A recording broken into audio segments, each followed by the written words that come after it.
The burgundy silk of my maid of honor dress rustled against the marble floor as I adjusted Elena's veil one final time, my hands trembling not from nerves, but from the strange premonition that had been gnawing at my chest all morning. Something felt wrong about this day desperately. Violently wrong, though I couldn't name what it was that made my skin crawl every time. I looked at my brother Marcus standing at the altar in his pristine black tuxedo. St. Augustine's Cathedral had never looked more magnificent. Hundreds of white roses cascaded from every surface, their perfume so thick it made my head swim. Sunlight streamed through the stained glass windows, painting rainbow patterns across the faces of 300 guests who had gathered to witness what should have been the happiest day of Marcus's life. Elena looked ethereal beside me, her diamond tiara catching the light as she clutched her bouquet with white-knuckled intensity. Do you, Marcus Robert Hayes, take Elena Marie Castellanos to be your lawfully wedded wife? Father Miguel's voice echoed through the vaulted ceiling, each word hanging in the perfumed air like a prayer. Marcus's voice was steady, confident. I do. And do you, Elena Marie Castellanos, take Marcus Robert Hayes to be your lawfully wedded husband? Elena's whispered, I do, was so soft I barely heard it. But the radiant smile on her face spoke volumes about the love she felt for my brother. I should have felt joy watching them, should have been overwhelmed with happiness for the man who had protected me through our turbulent childhood, who had been my anchor when our father's alcoholism nearly destroyed our family. Instead, I felt like I was watching a beautiful lie unfold in real time. Father Miguel cleared his throat, his weathered hands gripping the leather-bound Bible. If anyone present knows of any lawful impediment why these two persons may not be joined together in holy matrimony, let them speak now or forever hold their peace. The silence that followed was supposed to be ceremonial, a formality that would last perhaps 3 seconds before the priest continued with the exchange of rings. I had heard these words at dozens of weddings, had always thought them quaint and outdated, but this silence stretched on and on. Father Miguel's bushy eyebrows furrowed as he glanced toward the back of the cathedral, his expression shifting from confusion to alarm. The guests began to turn in their seats, a ripple of murmurs spreading through the congregation like wildfire. That's when I heard it, the sharp staccato of high heels against marble, growing louder with each desperate step. Wait! The voice was female, breathless, and raw with emotion. Please wait! Every head in the cathedral turned as a woman burst through the heavy wooden doors, her dark hair disheveled, her simple blue dress wrinkled as if she had been sleeping in it. But it wasn't her appearance that made my blood turn to ice in my veins. It was the baby in her arms. The infant couldn't have been more than 6 months old, with a shock of dark hair that looked exactly like Marcus's had as a child. The same hair I remembered running my fingers through when I braided it for his school pictures. The baby's eyes, even from this distance, I could see they were the unmistakable Hayes family blue, the same shade that stared back at me from mirrors and family photographs. I do, the woman gasped, her voice carrying across the cathedral with devastating clarity. I object to this marriage. The silence that followed wasn't just quiet, it was the absence of sound itself. As if the very air had been sucked from the room. 300 people held their breaths simultaneously, creating a vacuum of anticipation so profound I could hear my own heartbeat thundering in my ears. But it was Marcus's face that shattered my world completely. Gone was the confident groom, the successful businessman who had built his life on charm and calculated risks. In his place stood a man whose complexion had drained to the color of ash, whose hands trembled as they reached instinctively toward the baby the woman held. His mouth opened and closed soundlessly, like a fish gasping for water. This wasn't surprise. This wasn't confusion. This was the face of a man whose worst nightmare had just walked through the door of a church. Elena's bouquet hit the marble floor with a soft thud, white roses scattering like fallen snow around her feet. Her hand flew to her throat, and I watched in horror as my future sister-in-law's knees began to buckle. Marcus? She whispered, her voice breaking on his name. But Marcus couldn't answer. He was staring at the woman and baby with an expression I had never seen before, terror mixed with something that looked dangerously like recognition. The woman with the baby took another step forward, and when she spoke again, her words echoed through the cathedral like a death sentence. This man is the father of my child. The silence that followed Sophia's declaration was like the moment after a car crash, that suspended instant when your brain struggles to process that everything has changed forever.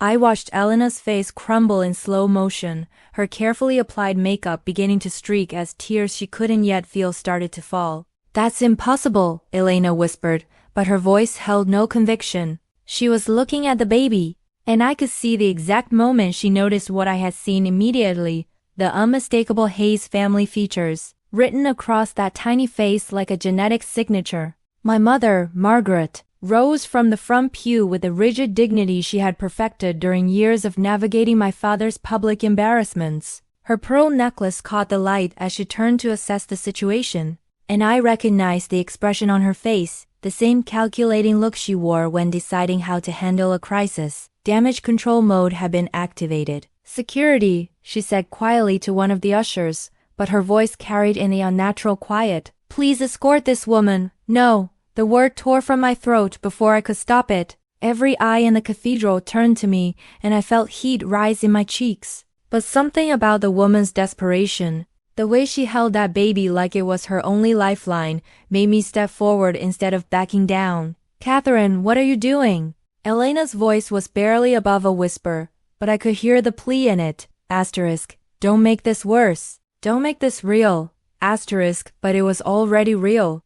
I could see it in the way Marcus's shoulders had sagged, in the way his hands hung limply at his sides like broken wings. My brother, the man who had talked his way out of every scrape since childhood, who could sell ice to penguins, was completely, utterly speechless. The woman Sophia, I would later learn, shifted the baby to her hip and took another step down the aisle. She was younger than I had initially thought, maybe 25, with the kind of natural beauty that didn't need enhancement. Her dark eyes were fixed on Marcus with an intensity that made my skin crawl. "Please," she said, and her voice broke on the word.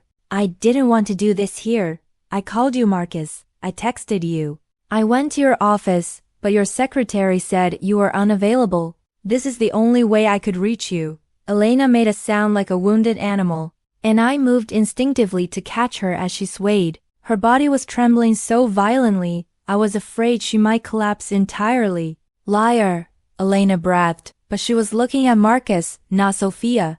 "Tell her she's lying, Marcus. Tell everyone she's lying." The baby, a little girl, I realized, dressed in a pink onesie that looked expensive, began to fuss. Sophia bounced her gently, the motion so natural it spoke of months of practice. When the baby turned her head, I got a clear view of her profile. My stomach dropped to my feet. She looked exactly like Marcus had as a baby. I had seen the photographs 1,000 times, the same nose, the same chin, the same way of pursing her tiny lips when she was getting ready to cry. It was like looking at a baby picture of my brother brought to life. "How old is she?" I heard myself ask. Sophia's eyes met mine, and I saw gratitude there mixed with desperation. 6 months. Her name is Lily. 6 months. I did the math quickly, my mind racing through the timeline. Marcus and Elena's engagement party had been 8 months ago. Their relationship had been rocky around that time. I remembered Elena confiding in me about some of their arguments, about Marcus working late and being distant. "Marcus," Father Miguel said gently, his voice cutting through the electric tension. "Perhaps we should adjourn to the sacristy to discuss this privately." But Marcus finally looked up, and when his eyes met mine, I saw something that made my blood freeze. It wasn't denial. It wasn't confusion. It was guilt so profound it was written across every line of his face. Double quote, he started, then stopped. His voice, when he tried again, was hoarse. "I need to double quotes." He couldn't finish the sentence, couldn't form the words that would either destroy his fiancée or confirm what everyone in that cathedral was beginning to suspect. Elena pulled away from me suddenly, her movement so sharp I stumbled backward. When she looked at Marcus, her expression had shifted from heartbreak to something harder, more dangerous. "Look at me," she demanded, her voice growing stronger with each word. "Look at me, Marcus, and tell me this woman is lying." The baby chose that moment to let out a soft giggle, the sound echoing through the cathedral like a bell tolling. Several guests gasped. The sound was so pure, so innocent, so completely at odds with the devastation unfolding around her. Marcus looked at Elena, then at the baby, then at Sophia, who was watching him with an expression that mixed hope and desperation in equal measure. Double quotes, he whispered. And that's when Elena did something that surprised everyone in that cathedral, including me. She laughed. It started as a bitter chuckle, then grew into something wild and uncontrolled. She laughed until tears streamed down her face, until her whole body shook with the force of it. 6 months, she said between gasps. 6 months old. Do you know what we were doing 6 months ago, Marcus? She didn't wait for an answer. We were picking out wedding invitations. We were tasting cakes. We were planning our honeymoon. Her voice rose with each word until she was nearly shouting.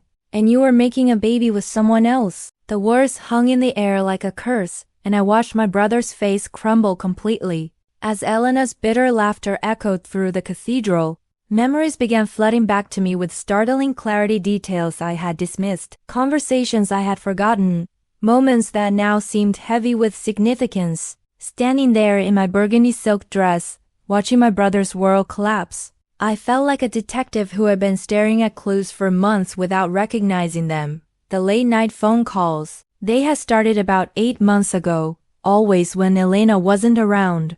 I remembered visiting Marcus's penthouse apartment for dinner and watching him step onto the balcony, his voice lowered to barely a whisper. When I asked about it later, he had brushed it off as work stress, problems with a difficult client. Marcus was a successful investment banker. Complicated calls weren't unusual. But now I remembered the tone of his voice during those conversations. It hadn't been the sharp professional tone he used with difficult clients.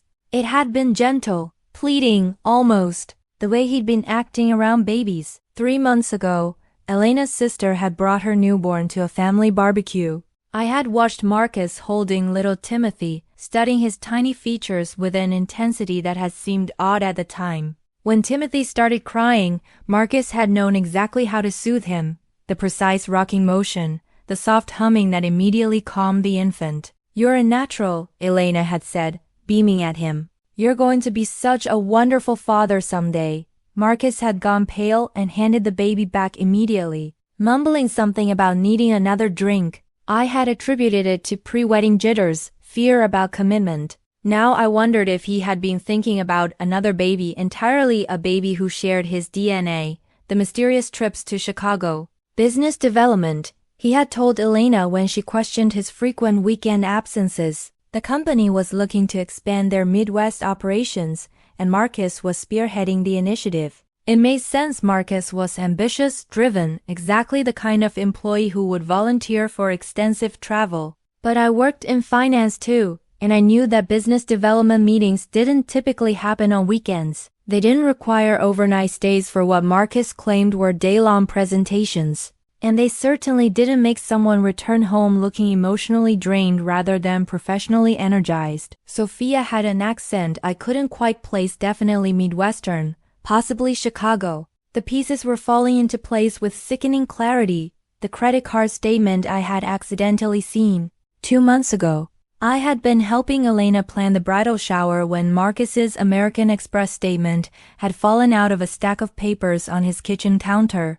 I had glanced at it, automatically financial habits from my own career, and noticed several charges from a baby store called Little Miracles. When I mentioned it to Marcus, he had laughed it off. "Wedding gifts," he had said. "Elena's got 3 different baby showers to attend this month." I figured I'd get ahead of the shopping.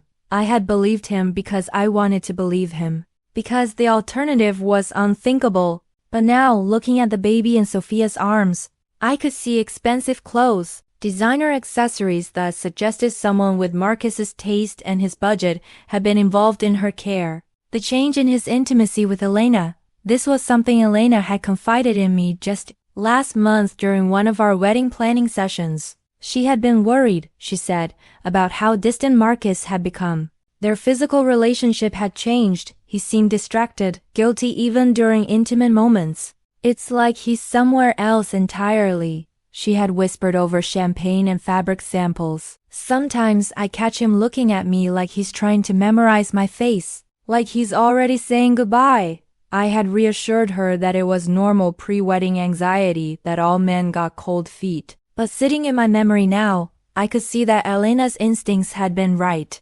Marcus hadn't been distant because he was afraid of commitment. He had been distant because he was already committed to someone else, someone who was now standing in the aisle of St. Augustine's Cathedral, holding the evidence of his betrayal, the phone that was always face down. Marcus had become obsessive about phone privacy in recent months. Where he used to casually check messages in front of Elena and me, he has started keeping his phone face down on tables, taking it with him to the bathroom, sleeping with it under his pillow instead of on the nightstand. New client confidentiality protocols, he had explained when Elena teased him about it. Some of these deals are worth hundreds of millions. The company is paranoid about corporate espionage, but corporate espionage didn't explain why his phone buzzed constantly during family dinners, or why his face was softened when he read certain messages, or why he would sometimes smile at his screen in a way that had nothing to do with financial portfolios, the life insurance policy. This was the detail that now made my stomach churn with understanding. 3 months ago, Marcus had asked me to witness his signature on a new life insurance policy, a substantial one that would provide for future financial obligations. When I asked about the beneficiary, he had been vague. Just making sure all my bases are covered, he has said. You know how Dad always said a man should take care of his responsibilities. At the time, I had assumed he was thinking about Elena, maybe planning for children they might have together. Now I realized he had been planning for a child he already had. Standing there in the cathedral, watching Marcus's face as he stared at little Lily, I felt a rage building in my chest that surprised me with its intensity. Not just anger at the betrayal itself, but fury at my own willful blindness. I had seen the signs. I had noticed the changes. I had chosen to believe convenient lies rather than face an uncomfortable truth. Elena's hand found mine, her grip so tight it was almost painful. When I looked at her, I saw that she was thinking the same thing. I was calculating the timeline, remembering the small inconsistencies, the moments that hadn't quite added up. How long have you known? She whispered to me, and the question hit like a physical blow, because in that moment, I realized that part of me had known for months. I had simply chosen not to see it. And that made me complicit in her destruction. The tension in the cathedral had become so thick it felt like breathing through cotton. Elena's question asterisk, how long have you known? Asterisk still hung between us when Sophia took another step forward, her movement breaking the spell of paralysis that had gripped everyone since her arrival. Please, she said, and her voice was steadier now, though I could see the effort it took to maintain her composure. I didn't want to do this here. I tried everything else first. Father Miguel cleared his throat. Perhaps we should— No. Sophia's interruption was firm but not disrespectful. I've been waiting for months to say this. I won't be silenced or shuffled away again. She shifted Lily to her other hip, and the baby reached out tiny fingers toward the colored light streaming through the stained glass windows. The simple, innocent gesture was so at odds with the chaos surrounding her that several people in the congregation made soft sounds of sympathy. My name is Sophia Chan, she continued, addressing the assembled crowd as if she were giving a deposition rather than destroying a wedding. I'm a pediatric nurse at Chicago General Hospital.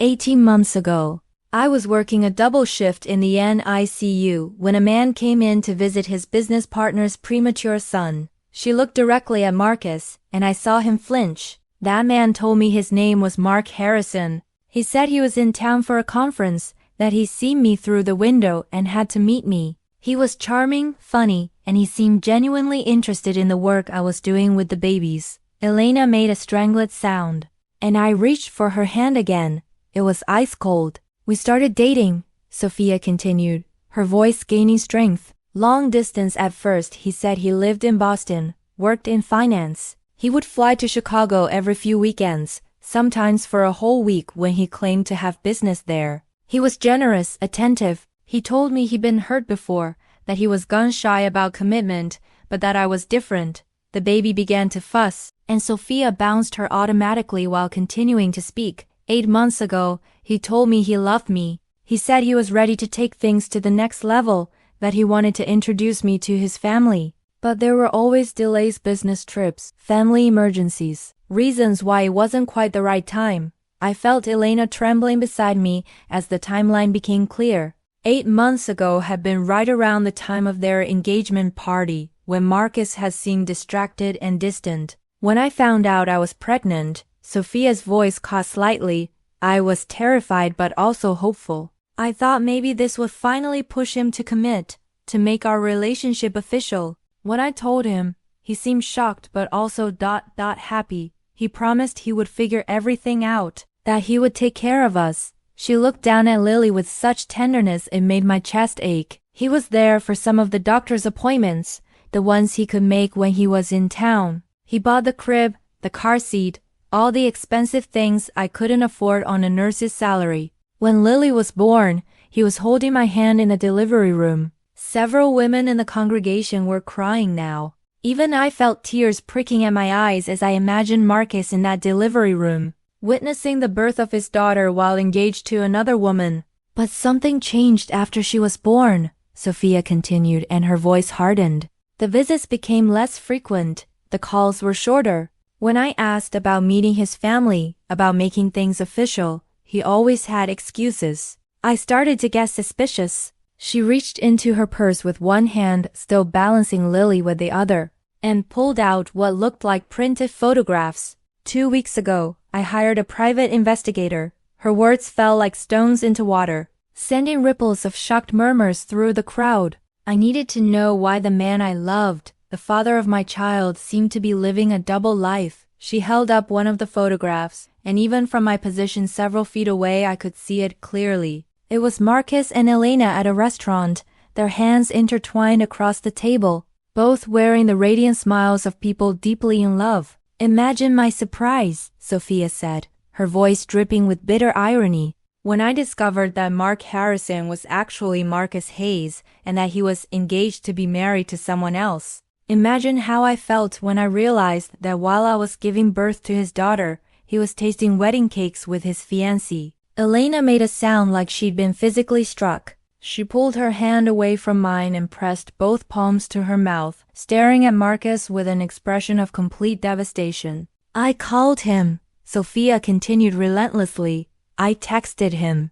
I went to his office in Boston. Yes, I know where he really works now, but I was told he was unavailable. His secretary said he was preparing for his wedding and couldn't be disturbed. The way she said wedding made it sound like a curse word. So I came here, she said simply, because my daughter deserves to know her father, because I deserve to not be treated like a shameful secret, and because she gestured toward Elena, deserves to know the truth about the man she's about to marry. Marcus finally found his voice, though it came out as barely more than a whisper. Sophia, I can't explain, can you? She cut him off. Can you explain why you told me you loved me while planning a wedding with someone else? Can you explain why our daughter's birth certificate lists her father as unknown, because you were too much of a coward to claim her? She shifted Lily to face the congregation, and the baby's haze blue eyes surveyed the crowd with curious innocence. Look at her, Sophia demanded. Look at this beautiful little girl and tell me she doesn't deserve better than being hidden away like a dirty secret. The cathedral was completely silent except for the soft sounds of people crying and Lily's occasional baby babble. But it was Marcus's face that held my attention, the way his expression crumbled as he looked at his daughter, the way his hands reached toward her instinctively before falling back to his sides. In that moment, I realized that whatever Marcus's crimes, whatever lies he had told, he wasn't indifferent to this child. The longing and pain in his eyes was real, which somehow made everything so much worse. The confrontation that followed Sophia's revelation was swift and brutal. Elena had ripped off her engagement ring and thrown it at Marcus's feet with such force that it pinned off the marble and rolled under the front pew. Father Miguel had diplomatically suggested that the wedding party adjourn to the sacristy while the guests were escorted out, but Elena had refused to be in the same room as Marcus for even one more second. Within 30 minutes, St. Augustine's Cathedral had emptied except for immediate family. Elena had left with her parents, her mother wrapping a protective arm around her daughter while shooting looks at Marcus that could have melted steel. Our parents had remained, along with Sophia and Lily, creating the most awkward family meeting in Hayes history. Now I found myself alone with Marcus in Father Miguel's small office, while the others waited in the main sacristy. My brother sat slumped in a wooden chair, his head in his hands, his perfect wedding hair disheveled from running his fingers through it compulsively. "Say something," I demanded, pacing the small space like a caged animal. "Anything. Explain to me how the brother I thought I knew could do something this monstrous." Marcus looked up, and I was shocked by how much he had aged in the past hour. His face was gray, his eyes red-rimmed and hollow. "You want to know the truth, Catherine? The real truth? I think I deserve that much." He laughed, but there was no humor in it. "Dad had an affair." The words hit me like a physical blow. I stopped pacing and stared at him. "What? 25 years ago, when I was 8 and you were 6. Mom found out, and she threatened to leave him. She packed our bags, remember? We stayed at Aunt Claire's for 2 weeks while they worked things out." I did remember that.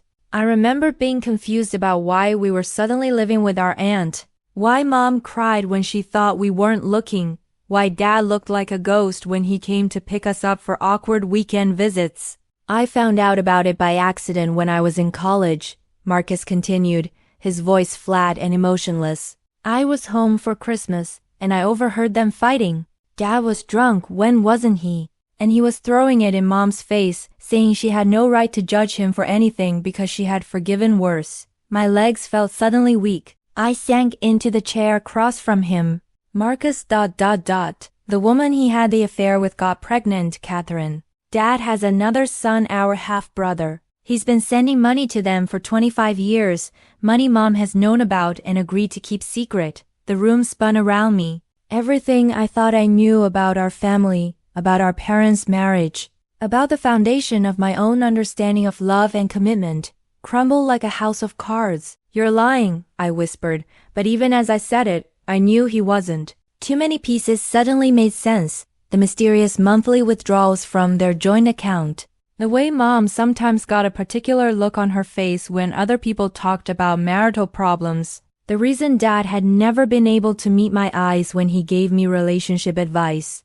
"I confronted him about it," Marcus said, demanded to know how he could live with himself, keeping this secret. "Do you know what he told me?" I shook my head, not trusting my voice. "He said that sometimes a man makes a mistake that can be undone, and the choice becomes either destroying the family you have or learning to live with the guilt. He said that our half-brother, his name is David, by the way, was better off not knowing about us, not having his life disrupted by complicated family dynamics." Marcus stood up and walked to the small window that looked out onto the cathedral garden. "He said that some secrets are meant to protect the people you love, even if carrying them destroys you piece by piece. So you decided to follow in his footsteps?" The question came out harsher than I intended, but I was reeling from these revelations. "I didn't plan any of this, Catherine." His voice was barely above a whisper. "Meeting Sophia, falling for her, it just happened, and by the time I realized how deep I was in, I was trapped. I loved Elena, I really did. But I also loved Sophia. And when Lily was born ... He turned back to me, and the raw pain in his eyes was unlike anything I had ever seen. "Have you ever held your own child, Catherine? Looked into eyes that are exactly like yours, and felt that instant, overwhelming connection?" I knew in that moment that I would do anything to protect her, even if it meant living a lie. I thought about Elena's tear-streaked face, about the way she had looked at Marcus like he was a stranger. "But you weren't protecting her. You were protecting yourself." "Was I?" he asked. "Or was I protecting Elena from the pain she's feeling right now? Was I protecting our parents from another scandal? Was I protecting you from having to choose sides?" The question hung in the air between us, and I realized with sick certainty that I understood his reasoning, even if I couldn't forgive it. "There's something else," I said quietly, and Marcus's head snapped up. "What?" I took a deep breath, feeling like I was about to detonate a bomb in what was left of our family. 6 months ago, you asked me to be a reference for that life insurance policy. I lied on the forms." Marcus went very still. "What kind of lie?" "They asked about family history of heart disease. I said no, because that's what we've always believed. But last month, I was going through some of Dad's old medical records, helping Mom organize them for his new doctor, and I found something. My voice was shaking now. Dad had a heart attack 12 years ago, a mild one, but still a heart attack. He never told us because he didn't want us to worry. The insurance company would have considered that material information. Marcus stared at me in shock. Catherine, that could void the entire policy. I know. The words came out as barely a whisper. I've been carrying that secret for a month, wondering if I should tell you. Wondering if it even matters since you were getting married and starting a legitimate family. I looked at him directly. But Lily would be the beneficiary of that policy if something happened to you, wouldn't she? And if the insurance company finds out I lied. Double quotes. The implication hung heavy between us. If the policy was voided due to fraud, Lily would have no financial protection. And I would be responsible for that loss. So you see, I said, feeling tears start to burn my eyes, I'm not innocent in this either. I've been keeping secrets too. The difference is, my secret could hurt your daughter's future. Marcus looked at me for a long moment, and I saw something shift in his expression. Catherine, why did you help me with that policy in the first place? The question caught me off guard. Because you're my brother. Because you asked me to. No, he said slowly. Think about it. You're careful, methodical. You would have researched what you were signing. Why didn't you tell me about Dad's heart attack then? I opened my mouth to answer, then closed it as the realization hit me like a truck. Because part of me had already suspected what he was hiding. Part of me had known about Lily, even if I hadn't consciously admitted it to myself. And I had helped him anyway, which meant I had been complicit in this deception from the very beginning. The next 48 hours passed in a blur of lawyers, DNA tests, and the kind of family meetings that required tissues and strong coffee. Elena had retained a divorce attorney despite the fact that she and Marcus had never actually made it to the I do part of the ceremony, claiming she needed to understand her legal position regarding wedding expenses and shared assets. Marcus had lawyered up too, primarily to deal with the paternity issues and potential child support obligations. I sat in the sterile waiting room of biogenetics lab, watching Sophia gently swab the inside of Lily's cheek while Marcus submitted to the same procedure. The baby found the whole thing fascinating, trying to grab the cotton swab and babbling cheerfully at the technician. Results will be available in 72 hours. The lab tech informed us with professional detachment. We'll call with the findings. But as we left the lab, I couldn't shake the feeling that something was off about this whole situation. Maybe it was my financial background making me look for irregularities. Or maybe it was simple intuition, but questions were nagging at the edges of my consciousness. Sophia's story was compelling and detailed, but there were small inconsistencies that bothered me. When she mentioned working at Chicago General Hospital, I had made a mental note to verify her employment, partly out of protective instinct for Marcus, partly because something about her confidence in this very public forum seemed practiced, almost rehearsed. 2 days later, I found myself sitting across from Elena in her apartment, surrounded by unopened wedding gifts and half-packed boxes. She had been methodically returning presents to their senders, a task that seemed to give her some measure of control in a situation where she had none. The DNA results came back, she said without preamble when I arrived. Her voice was flat, emotionless, the tone of someone who had cried until there were no tears left. And Elena handed me the official document with hands that trembled slightly. I scanned the scientific jargon until I found the conclusion. The probability of paternity is 99.97%. Marcus Hayes is not excluded as the biological father of Lily Chan. I set the paper down carefully. Elena, I'm so sorry. Are you? She looked at me with eyes that had lost their warmth, because I keep thinking about how many people knew. How many people saw the signs and said nothing. Her words cut deep because they were true. I didn't know for certain, but you suspected. It wasn't a question. And you chose to protect him instead of me. Before I could respond, my phone rang. The caller ID showed my mother's number, which was unusual. She typically texted rather than called during the day. Catherine? My mother's voice was strained. You need to come home, now. What's wrong? It's about Sophia Chan. and about things that happened long before Marcus met her. An hour later, I was sitting in my parents' living room while my mother paced in front of the fireplace, her composure finally cracking after decades of perfect control. "Tell me you verified this woman's story," she said without preamble. "What do you mean?" My father, who had been unusually silent, finally spoke up. "Your mother hired an investigator." I stared at them both. "You did what?" "After what happened at the wedding, I needed to know who we were dealing with," my mother said defensively. "So I had our family attorney recommend someone discreet." She handed me a manila folder. "Sophia Chun does work at Chicago General Hospital. That much is true. But there are some things about her background that are concerning." I opened the folder and began reading. The first few pages confirmed Sophia's employment history and education. She was indeed a registered pediatric nurse with an exemplary record. But as I read further, my blood began to run cold. "She was married," I said slowly, looking up at my parents. "Divorced 6 months before she met Marcus," my father confirmed. "Her ex-husband was a doctor at the same hospital." The divorce was contentious allegations of infidelity on both sides.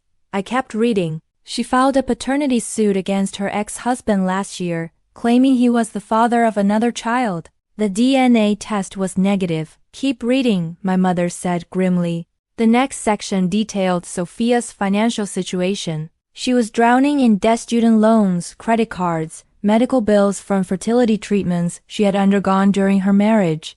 The report noted that she had been researching wealthy men's social media profiles in the months before meeting Marcus. "This could be relevant, or it could be coincidental," I said carefully, but my stomach was churning. "There's more," my father said. He reached for another document. The investigator found something else. Sophia Chun had another relationship during the time she claims to have been exclusive with Marcus, a relationship that overlapped with the time frame when Lily would have been conceived. I felt the world tilt around me. "What are you saying?" "We're saying," my mother said quietly, "that while the DNA test proves Marcus is Lily's biological father, it doesn't prove he's the only man Sophia was involved with during the relevant time period.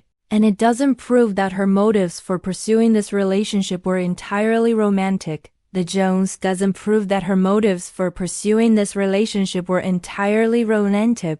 The implication hung heavy in the air. I thought about Sophia's performance at the cathedral, her detailed knowledge of Marcus's schedule and habits, the way she had seemed almost prepared for the confrontation. "You think she targeted him deliberately," I said. "I think," my father said carefully, "that we're dealing with a very intelligent woman who found herself in desperate financial straits and may have seen Marcus as a solution to her problems." I thought about the baby innocent, beautiful Lily, who was definitely Marcus's daughter regardless of the circumstances of her conception. But that doesn't change the fact that he lied to Elena, that he had an affair. "No," my mother agreed. "It doesn't excuse Marcus's behavior, but it might explain why this woman chose to destroy his wedding rather than pursue this matter through private channels." My phone buzzed with a text from Marcus. "We need to talk. There's something about Sophia you need to know." I showed the message to my parents, and my father sighed heavily. "I suspect," he said, "that your brother has been doing some investigating of his own." As I drove to meet Marcus, my mind raced through the possibilities. If Sophia had deliberately targeted him, if she had researched his background and manipulated the situation, it would explain some of the inconsistencies I had noticed. But it wouldn't absolve Marcus of his choices. More troubling was the question of what this meant for Lily, regardless of her mother's motives. That little girl was Marcus's daughter. She deserved a father who claimed her, supported her, loved her openly. But if Sophia had orchestrated this entire situation as some kind of elaborate con, what did that mean for Lily's future? What kind of woman would use her own child as a weapon in a scheme for financial security? I pulled into the parking lot of the coffee shop where Marcus was waiting, dreading the conversation ahead, because I was beginning to realize that this situation was far more complicated than a simple case of infidelity, and that the woman who had destroyed my brother's wedding might be far more dangerous than any of us had realized. The coffee shop where I met Marcus was nearly empty. Just a few college students hunched over laptops and an elderly couple sharing a newspaper. I found him in a corner booth, looking like he hadn't slept in days. When he saw me approaching, he slid a manila envelope across the table. "Read this before you say anything," he said quietly. Inside the envelope were photographed surveillance shots that appeared to have been taken with a telephoto lens. The first few show Sophia entering and leaving various upscale restaurants and bars in Chicago, always with different men. All of the men appeared wealthy, well-dressed, the kind who wore expensive watches and drove luxury cars. "Where did you get these?" I asked. "I hired the same investigator Mom used," Marcus said. I needed to know if what I was remembering was real or if I was just trying to justify my own behavior. I flipped through more photos. Sophia at charity galas, networking events, private parties at expensive venues. In every photo, she was impeccably dressed and clearly playing a role, the charming companion, the interested listener, the perfect accessory for men who valued appearance and status. "She wasn't just dating me," Marcus said unnecessarily. "During the entire time we were supposedly in an exclusive relationship, she was maintaining connections with at least 4 other men. All of them wealthy, all of them married or engaged." The implications made my stomach turn. "Marcus, this doesn't excuse what you—" "I know," he cut me off. "I'm not trying to excuse anything. I made my choices, and they were wrong. But Catherine, I think I was being played from the very beginning." I looked at one of the photos more closely. It shows Sophia having dinner with a man who looked familiar, though I couldn't place where I might have seen him before. "There's more," Marcus said. He pulled out his phone and showed me a series of text messages. "I found these on an old phone I'd forgotten about. Look at the timestamps." The messages were from Sophia, but they weren't the loving, supportive texts he had always shown me. Instead, they were calculated, manipulative. Asterisk, "Your wife called your office today. I think she suspects something. Maybe we should meet to discuss how to handle this. Asterisk, asterisk. I've been thinking about our conversation regarding your assets. When are you planning to tell me about the inheritance from your grandmother? Asterisk, asterisk. I saw the article about your company in Forbes. You didn't tell me about the promotion or the bonus. I thought we didn't keep secrets from each other. Asterisk. She was fishing for financial information," I said, reading through the messages with growing unease. "Constantly, and I was too infatuated to see it. She would ask seemingly innocent questions about my investments, my family's money, my future plans. I thought she was just interested in my life." I set the phone down, feeling sick. "But Lily is my daughter," Marcus said firmly. "The DNA test proves that." "But Catherine, I don't think Sophia ever loved me. I think she saw an opportunity, and she took it." I stared at the photographs again, and suddenly I realized why one of the men looked familiar. My blood went cold as recognition hit me. "Marcus," I said slowly, "do you know who this is?" I pointed to the photo of Sophia having dinner with a vaguely familiar man. Marcus squinted at it, then shook his head. "That's Dr. James Morrison," I said quietly. "Elena's father." The silence that followed was deafening. Marcus stared at the photo, his face cycling through confusion, realization, and horror. "When was this taken?" he asked. I checked the timestamp on the back of the photo. 3 weeks before the wedding. We sat in stunned silence as the implications sank in. Sophia hadn't just targeted Marcus, she had been investigating his entire family, including his fiancé's family. The dinner with Dr. Morrison might have been coincidental, but given everything else we now knew about her methods, that seemed unlikely. "There's something else," I said, my voice barely above a whisper. "Something I haven't told you." Marcus looked at me expectantly, and I felt the weight of my own secrets pressing down on my chest like a physical force. 6 months ago, I started seeing someone, I began. Someone I met through work. We've been keeping it quiet because of the complications it would create. "What kind of complications?" I took a deep breath. "He's married. To someone you know." Marcus's expression shifted from confusion to alarm. "Catherine, what are you saying?" "I'm saying that while you were having an affair with Sophia, I was having an affair with Dr. James Morrison, Elena's father." The words hung in the air between us like a confession in a court of law. Marcus stared at me in shock, and I could see him trying to process this new information alongside everything else we had learned. Jesus, Catherine? Does Elena know? No, and neither does his wife. We've been very careful. I felt tears starting to burn my eyes. But now I'm wondering if my relationship with James is connected to all of this somehow. If Sophia knew about it and used it as part of her research into our family. Marcus ran his hands through his hair, a gesture I recognized from our childhood whenever he was overwhelmed. So let me get this straight. You're having an affair with Elena's father. I had an affair with a woman who may have been running some kind of long con. And this woman had dinner with your married boyfriend 3 weeks before she destroyed my wedding. That's about the size of it. And you think this might all be connected? I looked at the surveillance photos again, seeing them with new eyes. I think Sophia is a lot more dangerous than we realized, and I think she knows exactly what kind of secrets our family is hiding.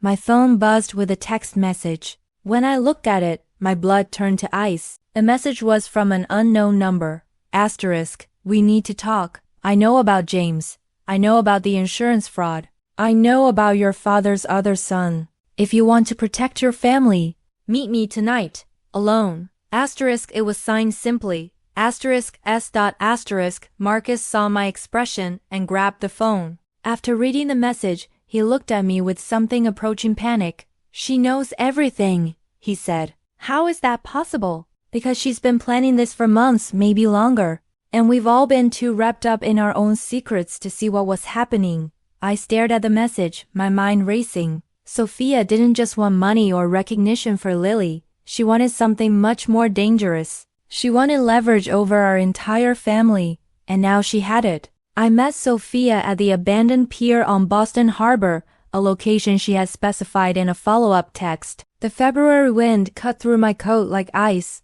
and the sound of water lapping against the wooden posts created an ominous rhythm in the darkness. She was waiting for me when I arrived, standing under a broken streetlight with Lily bundled in her arms. You came alone, she said as I approached. Smart choice. What do you want? I asked, pulling my coat tighter against the cold. Sophia smiled, and in the dim light, it looked predatory. I want to tell you a story, Catherine. A story about a woman who was desperate enough to do terrible things, and a family that made it very easy for her. She shifted Lily to her other hip, and the baby stirred but didn't wake. 18 months ago, I was drowning, divorced, financially ruined, facing bankruptcy. My ex-husband had taken everything in a settlement, including my retirement savings and the house we'd bought together.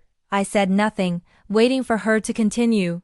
I was working double shifts at the hospital, but it wasn't enough. I was going to lose everything. That's when I met a man who changed my perspective on what was possible. Marcus, I said. Sophia laughed, a sound without warmth. No, Catherine, not Marcus. I met your father. The words hit me like a physical blow. What? Robert Hayes came to Chicago General 18 months ago for a cardiac consultation. Nothing serious, just a routine follow-up after his heart attack. But while he was there, he made a mistake. He got drunk at the hotel bar and started talking to a beautiful nurse about his regrets. My legs felt suddenly weak. You're lying. Am I? He told me about David, his other son, the one he's been supporting in secret for 25 years. He told me about the guilt he carries, about the way his marriage has been held together by shared secrets and mutual fear. He told me about his successful children and their trust funds, about the family money that could solve all my problems. She reached into her purse and pulled out her phone, scrolling to a photo. When she showed it to me, I saw my father sitting at a hotel bar, his arm around a younger woman who was unmistakably Sophia. Robert is Lily's father, Catherine, not Marcus. The world tilted around me, and I had to grab the pier railing to keep from falling. That's impossible. The DNA test showed that Marcus could be the father, but DNA tests for paternity compared the child's DNA to the potential father's. Marcus and your father share enough genetic markers that a standard paternity test can't definitively distinguish between them as possible fathers. My mind raced through the implications. You planned this, all of it. I researched your family thoroughly after my encounter with Robert. I learned about Marcus's engagement, his business trips to Chicago, his lifestyle. I created a profile on a dating app using a false name and strategically placed myself where he would find me.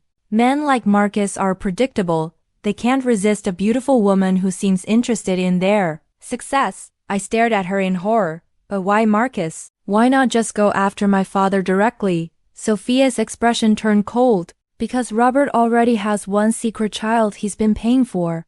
Adding another would have been financially devastating and might have prompted your mother to finally leave him. But Marcus had no existing obligations, plenty of money, and a guilty conscience I could exploit. She bounced Lily gently as the baby began to fuss. I seduced Marcus using information I learned from his father. I knew about his family history, his insecurities, his desire to prove himself worthy of the Hayes name. I knew exactly what to say to make him fall in love with me, and the pregnancy was planned from the beginning. I wanted leverage, Catherine. A beautiful child who would bind this family to me permanently. I thought Marcus would leave Elena and marry me, giving me access to the family fortune. When he refused, I decided to force his hand publicly. I felt sick to my stomach. But you've destroyed everything. Marcus's relationship with Elena, the family's reputation. Have I? Sophia interrupted. Or have I simply revealed the truth about who this family really is? A collection of liars and cheats who think their money protects them from consequences. She looked at me directly. Speaking of which, how long have you been sleeping with Dr. Morrison? The question was delivered so casually that it took me a moment to process it. How did you? I make it my business to know everything about the people I'm dealing with. I've been following your affair for months, Catherine. I have photographs, hotel receipts, text messages, enough evidence to destroy his marriage and end your career in finance. I realized with growing horror that this woman had been watching our entire family like a predator stalking prey. What do you want? I want what I've always wanted, financial security for my daughter. But since Marcus has proven unreliable, I'm prepared to get it another way. She handed me a document from her purse. This is a contract. Your family will establish a trust fund for Lily $5 million, managed by an independent trustee. In exchange, I'll keep quiet about Robert being her real father, about your affair with Dr. Morrison, about the insurance fraud you committed, and about the various other secrets I've uncovered. I scanned the document with shaking hands. This is blackmail. This is business. I have a child to support, and your family has been living a lie for years. I'm simply proposing a mutually beneficial arrangement.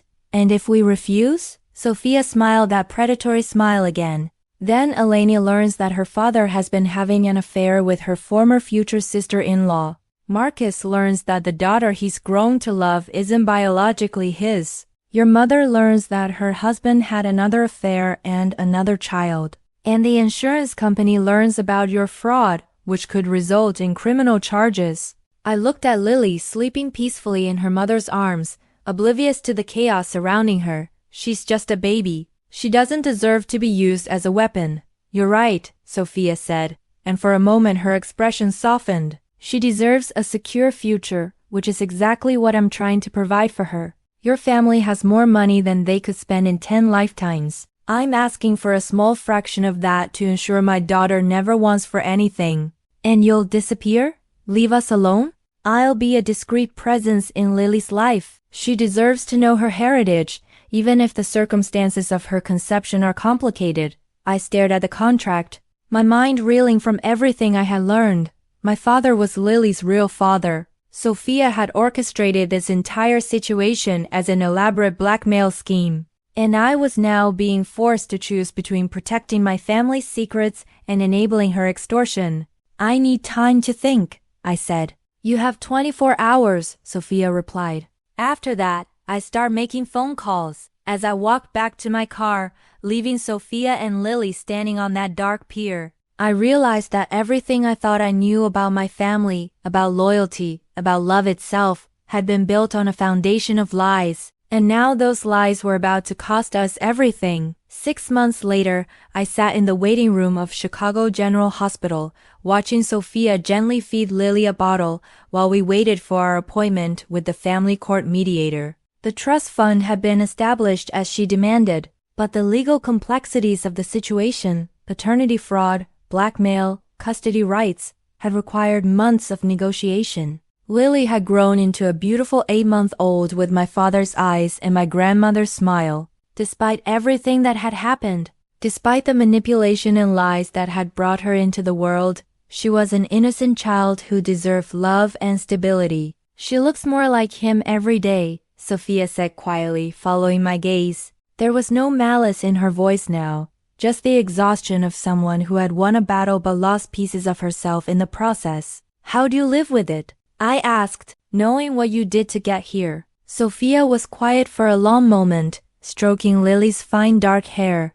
I tell myself that I gave her a future, that everything I did was to ensure she would never face the kind of desperation I faced. And does that help you sleep at night? She looked at me directly for the first time since I'd arrived.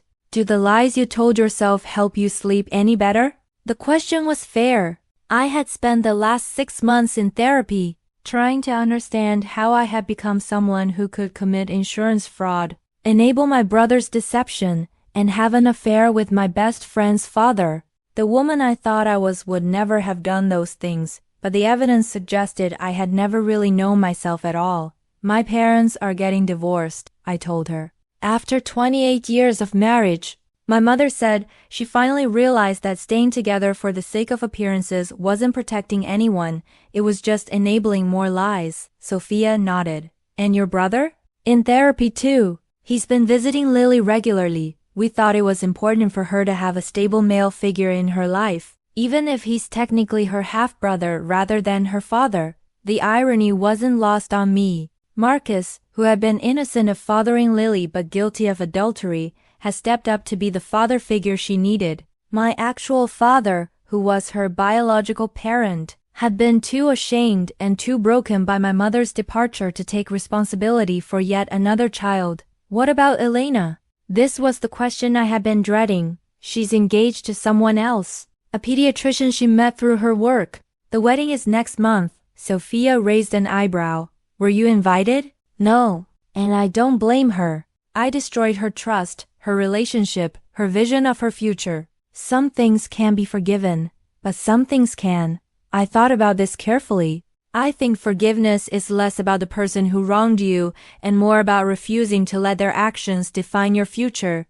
Elena has chosen to move forward with her life rather than being consumed by bitterness. That's a form of forgiveness, even if it doesn't include reconciliation. The mediator called our names, and we gathered our things to go into the conference room. The legal formalities would take another hour: custody schedules, visitation rights, financial obligations. Lily would split her time between Chicago with her mother and Boston with the Hayes family, growing up in 2 different worlds, but hopefully finding stability in both. As we walked through the hospital corridors, I thought about the chain of events that had brought us to this point. My father's loneliness had led to an affair that produced Lily. Sophia's desperation had led to elaborate manipulation that destroyed multiple relationships. My own fear of confrontation had led to complicity in deceptions that hurt everyone I claimed to love. But Lily, innocent, beautiful Lily, had also brought unexpected gifts.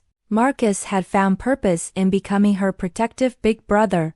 My mother had found the strength to finally demand honesty in her relationships. I had found the courage to face my own capacity for self-deception. After the mediation session, I walked Sophia and Lily to their car. Before they left, Sophia turned to me with an expression I hadn't seen before, something approaching vulnerability. Catherine, can I ask you something? Of course. Do you think Lily will hate me when she's old enough to understand how she came to exist? The question caught me off guard with its raw honesty. I looked at the baby, who was contentedly chewing on her pacifier and watching the world with curious eyes. I think, I said carefully, that she judged you based on how you raise her from this point forward, not on the circumstances of her conception. Children are remarkably forgiving when they feel loved and secure. Sophia nodded, tears glistening in her eyes. I want to be better than the woman who walked into that cathedral. For her sake, then be better, I said simply. It's never too late to choose who you want to become. As I watched them drive away, I reflected on the truth of those words. I had spent months believing that I was fundamentally a good person who had made some bad choices. But therapy had helped me understand that good people are capable of terrible things when they prioritize their own comfort over others' well-being.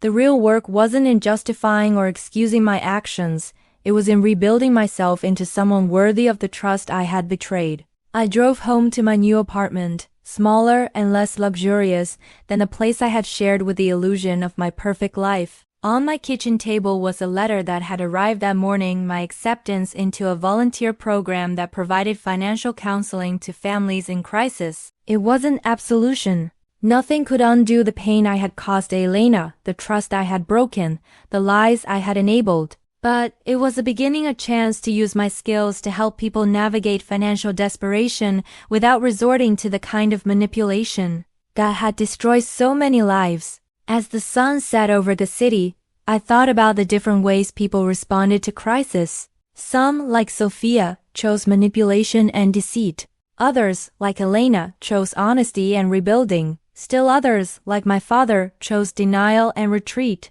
I was choosing something different: accountability, service, and the slow, difficult work of earning back my own respect. The road ahead would be long and uncertain. Some relationships could never be repaired. Some trust could never be fully restored. But for the first time in months, I felt like I was moving in the right direction. Sometimes, the most profound transformations come not from dramatic gestures, but from the quiet decision to stop running from the truth, even when that truth is almost too painful to bear.